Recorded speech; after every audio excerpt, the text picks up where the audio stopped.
Joie, car la Bible dit, lorsque nous tournons vers toi nos regards, on est rayonnant de joie. Lorsque nous tournons nos regards vers toi, nos visages ne peuvent jamais être couverts de la honte. Tu es là Jésus. Par la foi, nous croyons à ta présence. Tu existes, le rémunérateur. C'est toi, Jésus, tu es là, tu es présent. Tu es présent pour répondre à nos problèmes. Tu es présent pour nous donner ce qu'il faut ce soir. Tu es présent pour nous faire encore rassasier. Tu es présent pour nous donner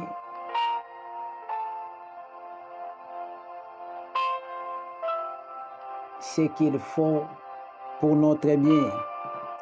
Tu es présent pour nous faire du bien. Alléluia.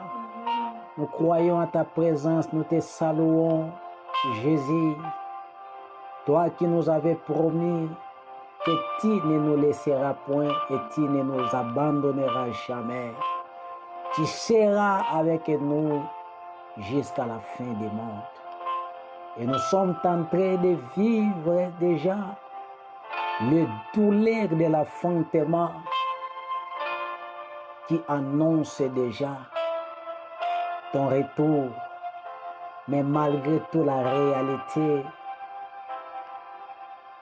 que nous sommes en train de vivre, malgré tout les difficultés, malgré tout la crise mondiale, malgré tout cette maladie coronavirus, malgré tout, éternel Dieu des oppressions, mais nous sommes dans la joie parce que nous savons que notre Dieu est avec nous. Notre Jésus ami fidèle, lui qui nous avait promis, il sera permanent et il est là. Nous saluons ta présence.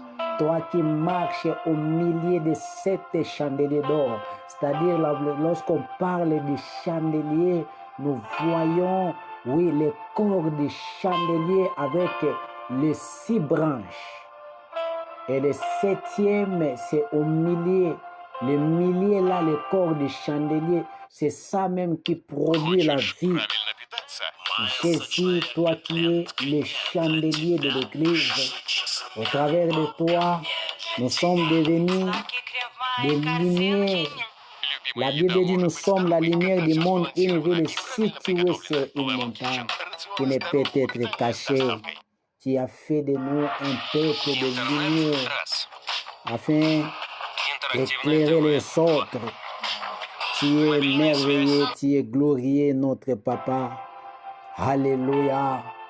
Gloire à toi, Jésus. Oh, David a dit, je voudrais habiter dans ta présence, dans la maison de l'Éternel, pour contempler sa magnificence et pour admirer son temple. Car il me protégera, il me gardera dans son tabernacle. David a désiré ta présence. Nous désirons ta présence et nous saluons ta présence au milieu de nous. Tu es merveilleux, mon Dieu. Tu es glorieux, mon Dieu.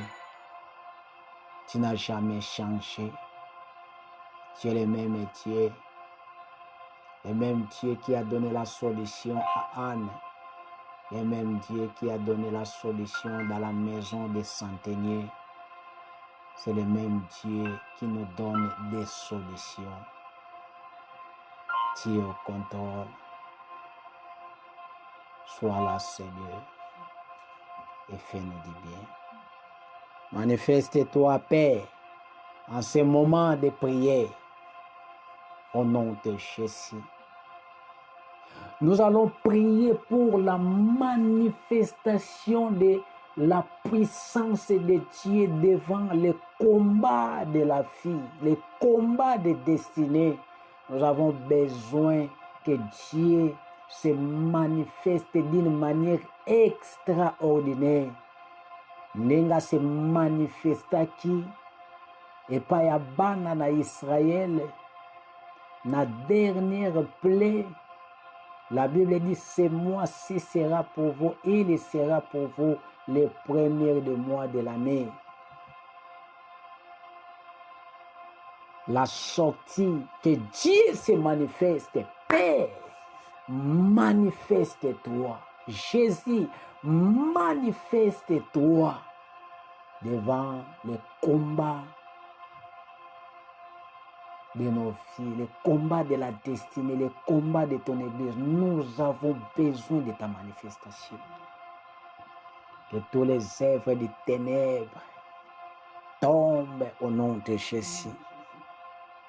Que la sorcellerie tombe au nom de Jésus.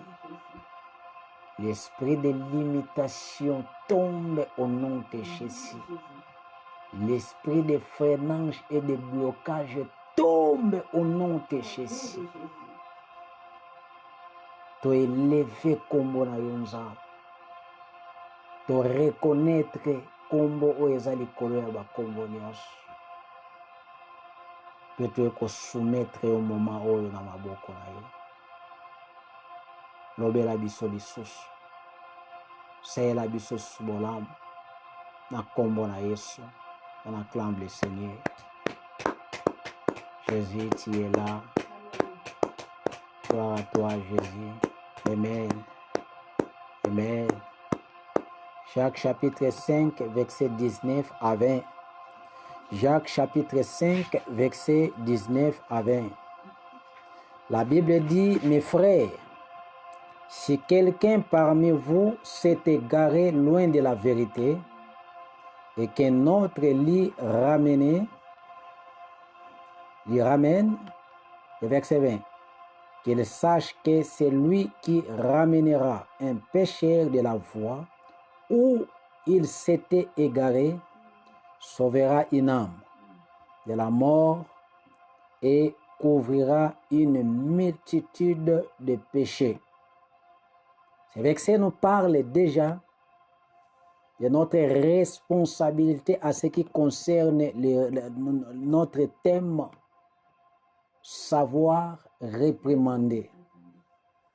C'est-à-dire le fait de réprimander quelqu'un qui se dirige dans un mauvais voie, dans le péché et dans l'abomination, le fait de lui reprocher, le fait de lui parler et de convaincre cet homme. Si cette personne retourne encore dans la vérité, c'est-à-dire, ce verset nous dit que tu as sauvé une âme qui s'est dirigée vers la mort. Tu as sauvé un homme qui s'est dirigé vers la mort, vers la perdition. Et c'est une responsabilité. C'est notre responsabilité. C'est ta responsabilité.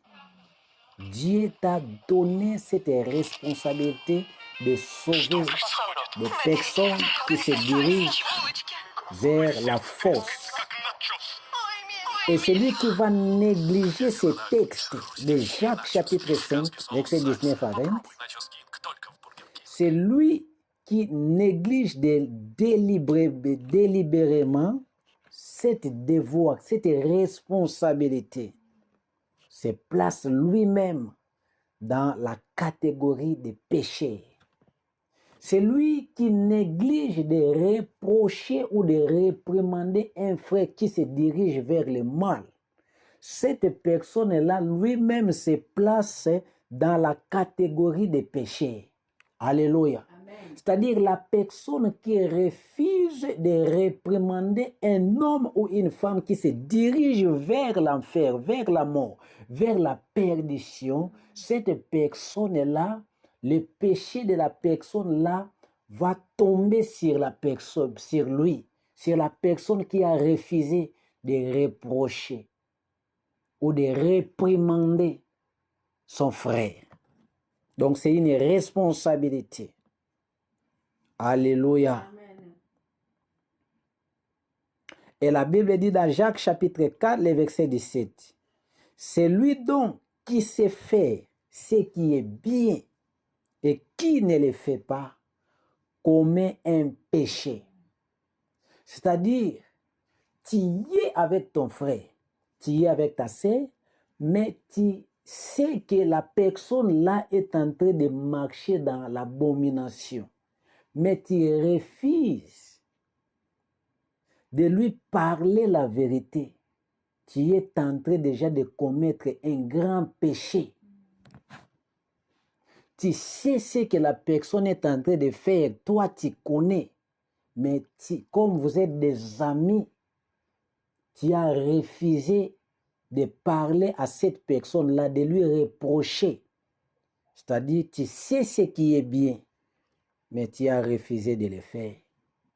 Tu es en train de commettre les péchés. Tu es en train de participer dans ces fautes. Alléluia. Amen. Osana ami azotambo amabe, mais tu as fermé la bouche pour flatter cette personne-là. Tu dois savoir que ce que tu es en train de faire, tu es en train de participer dans ma somme ya moto. Alléluia. J'avais dit, dans la réprimande, il faut être prêt à supporter les insultes. Mais il faut les faire. Parce que c'est ta responsabilité. Ce n'est pas en vain que Dieu t'a placé devant la personne là qui est en train de vivre dans l'abomination. Alléluia. Est-ce que quelqu'un me comprend?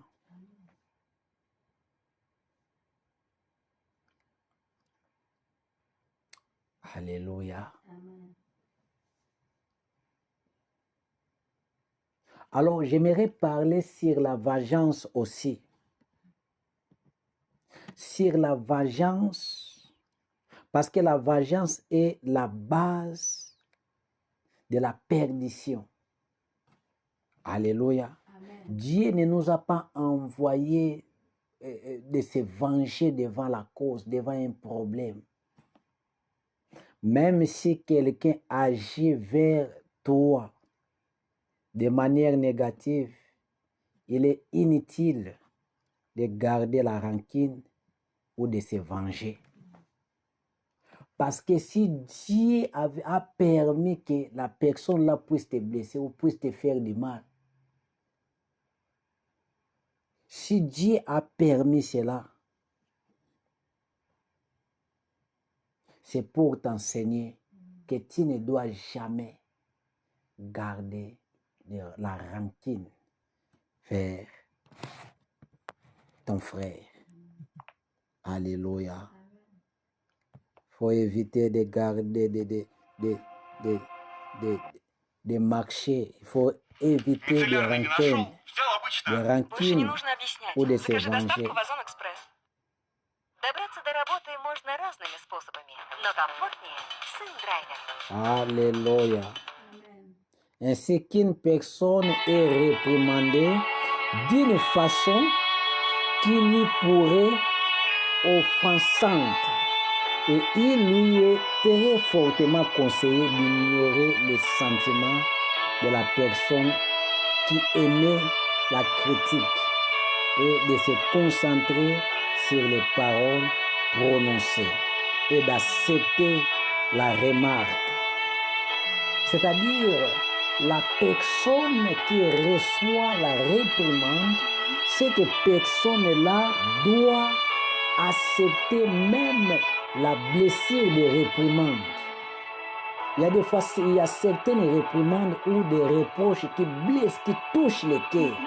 Tu sens vraiment que ce que la personne est en train de te dire, c'est la vérité, mais ça te choque, ça te fait du mal.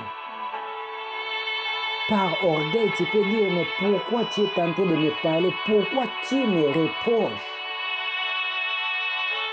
Mais une chose, c'est que nous devons savoir, si nous voulons progresser, si nous voulons aller en avant, On doit accepter la douleur des reproches, la douleur des réprimandes.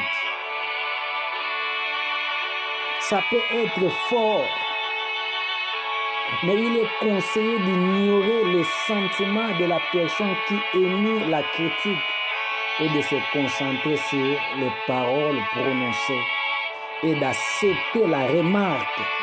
On doit accepter des remarques pour évoluer dans chaque domaine de la vie. Dans chaque domaine, que ce soit ce domaine sur le plan spirituel, même dans tes affaires, tu as besoin de personnes qui seront là pour te faire des remarques. Le fait que tu vas commencer à accepter certaines reproches, le fait que Dieu aussi va commencer à te lever et à changer aussi ta vie. On doit accepter la remarque. Il y a souvent une part de la vérité dans la réprimande. Il y a souvent une part de la vérité dans la réprimande qui touche le cœur, qui choque. Mais qu'est-ce qu'on doit faire? Si nous voulons évoluer, aller plus loin, on doit accepter les reproches. Ce qui prouve que cette dernière est envoyée par Hachem comme moyen de nous faire comprendre qu'il nous faut améliorer notre comportement. C'est-à-dire, lorsque nous sommes en train d'écouter certaines reproches, ça nous choque. Aussi longtemps que nous allons commencer à supporter des remarques, ça prouve que cette manière est envoyée par Hachem comme un moyen de nous faire comprendre qu'il nous faut améliorer notre comportement. Alléluia. C'est-à-dire la personne qui est en train de te reprocher, en réalité, si la personne-là te parle des choses qui sont vraies, ne vois pas seulement la personne comme un ami, mais vois derrière lui quel est l'esprit qu'il a mis pour te parler ainsi. J'ai l'habitude de le dire, chaque comportement, chaque caractère, chaque attitude, il y a toujours un esprit. Si cet esprit-là n'est pas de Dieu, c'est que cet esprit-là, derrière cette langage, cette remarque, il y a un autre esprit de Satan. Si ce n'est pas de Satan, c'est que c'est un esprit de Dieu. Mais la remarque dans la vérité, lorsque nous l'acceptons, malgré tout, ça choque. Mais si on arrive à accepter, c'est aussi déjà un moyen pour nous faire comprendre qu'il nous faut améliorer notre comportement. Parce que c'est Dieu qui est en train de nous parler. Amen. Oh, que Dieu nous aide. Salomon le roi a exprimé une idée semblable. Salomon a exprimé cette idée pour dire écoute les conseils et accepte la réprimande afin que tu deviennes sage à la fin de tes jours. Pour que tu sois sage dans la fin de tes jours, la première des choses, tu dois écouter les conseils et accepter des reproches. Alléluia. Celui qui accepte des reproches et celui qui accepte aussi beaucoup de conseils, cette personne-là, à la longue, il sera plus sage.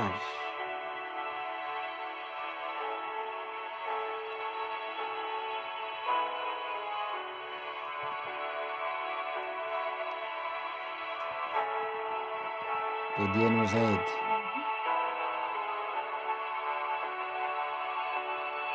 Que Dieu nous aide. Voilà ces versets qui nous parlent déjà de la sagesse. Il faut accepter. Pour devenir sage, il faut écouter, il faut accepter, écouter beaucoup de conseils. Et une chose que j'aimerais parler par rapport à ce texte, dans la vie, il ne faut pas beaucoup parler, mais il faut beaucoup écouter. Il faut beaucoup écouter. Écoute les conseils et accepte la réprimande. Enfant, écoute les conseils de ton père et de ta mère. Beaucoup sont en train d'échouer dans la vie parce qu'ils ont mis des conseils, des reproches à côté. Ils ne veulent pas écouter. Il faut écouter. Il faut écouter.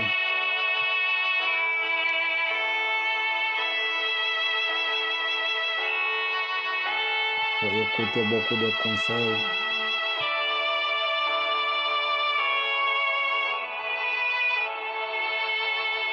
Il faut écouter.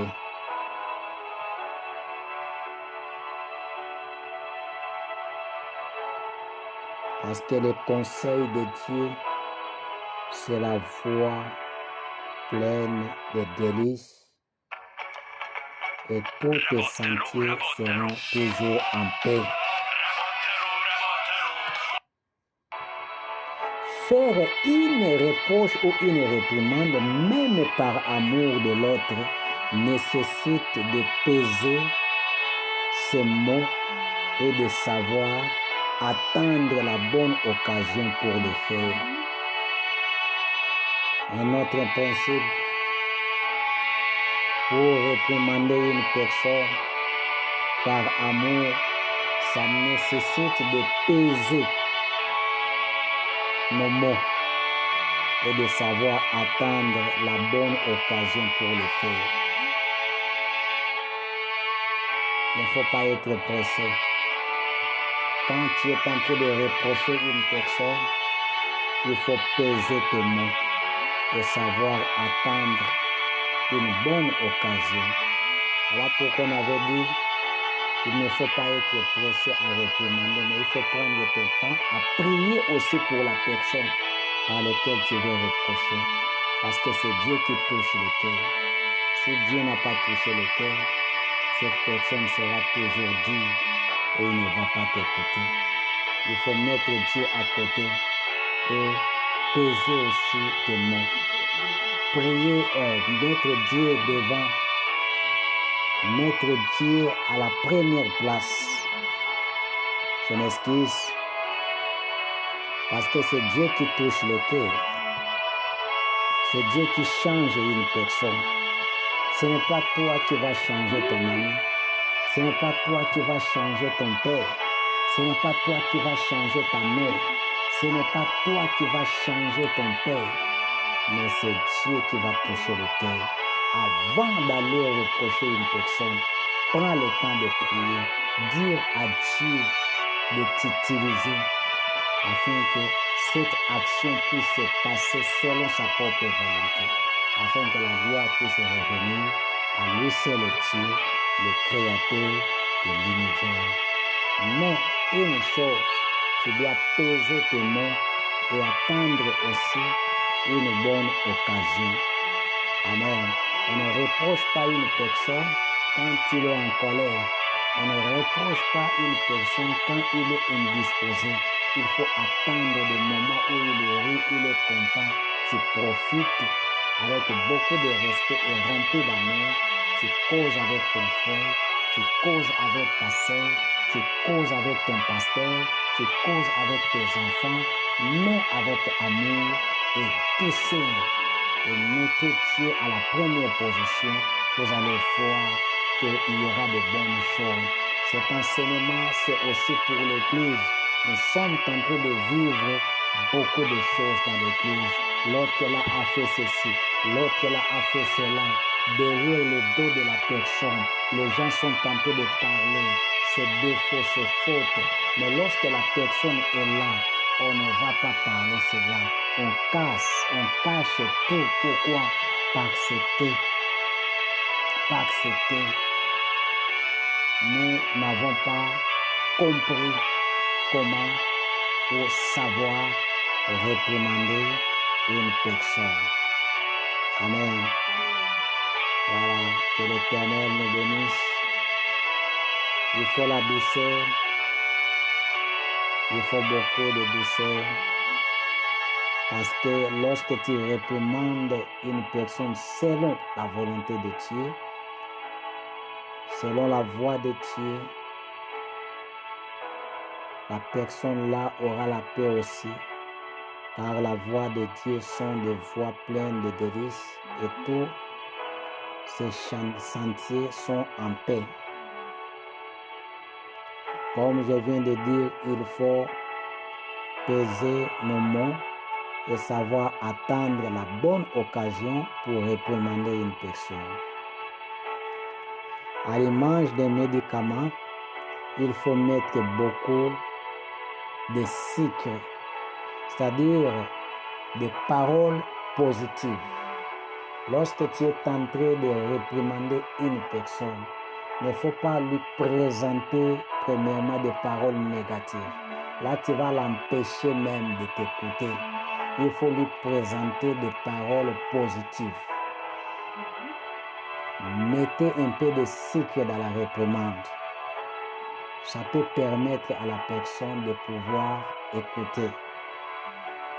Pour une faible dose de médicaments amers, la réprimande, il faut s'assurer que la personne pourra l'avaler, c'est-à-dire parler au bon moment, garder l'honneur de l'autre intact, bien lui prouver la chose.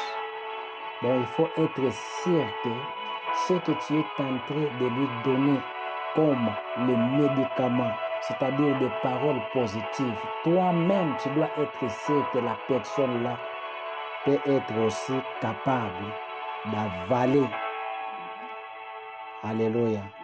D'avaler ce que tu es en train de lui donner comme la réprimande. Amen. Voilà, c'est important. Pesez tes mots et attends les moments favorables, des moments précis pour que ça se passe bien. Sans oublier Dieu à la première position avant d'aller réprimander. Parce que si tu mets Dieu à la première position, Dieu va te guider, Dieu va te donner certaines stratégies pour que ce que tu es en train de faire, ça puisse bien passer. Amen. Amen.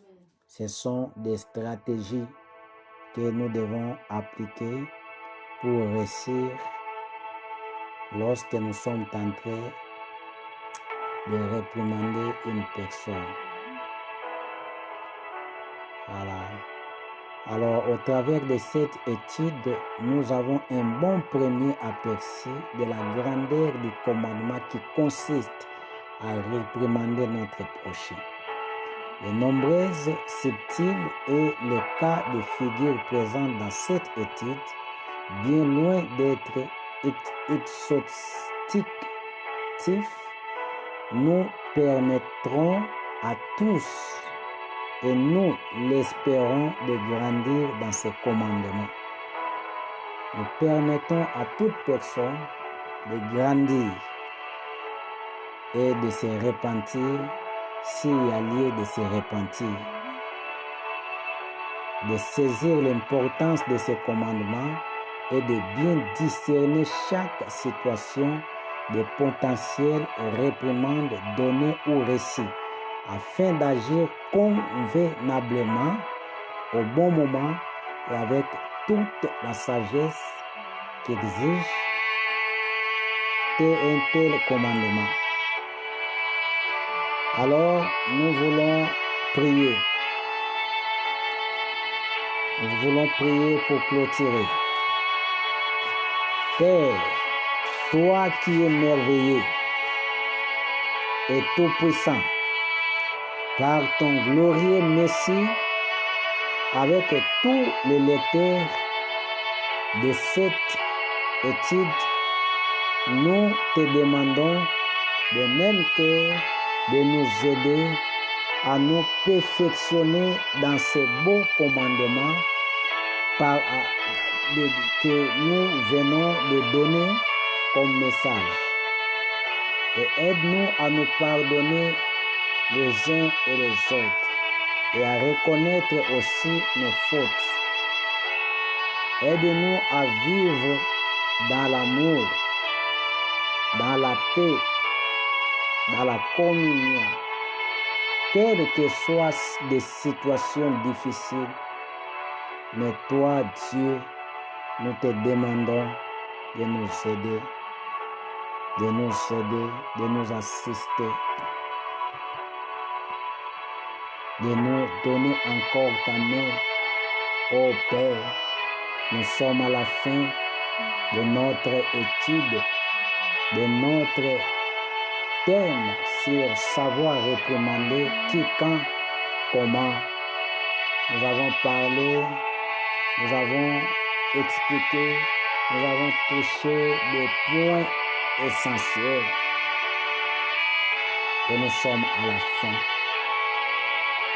Nous clôturons notre thème sur savoir réprimander aujourd'hui et nous demandons à l'Esprit de Dieu de donner encore la vie, de donner encore la puissance derrière cette parole, afin que la personne qui va écouter ce message puisse recevoir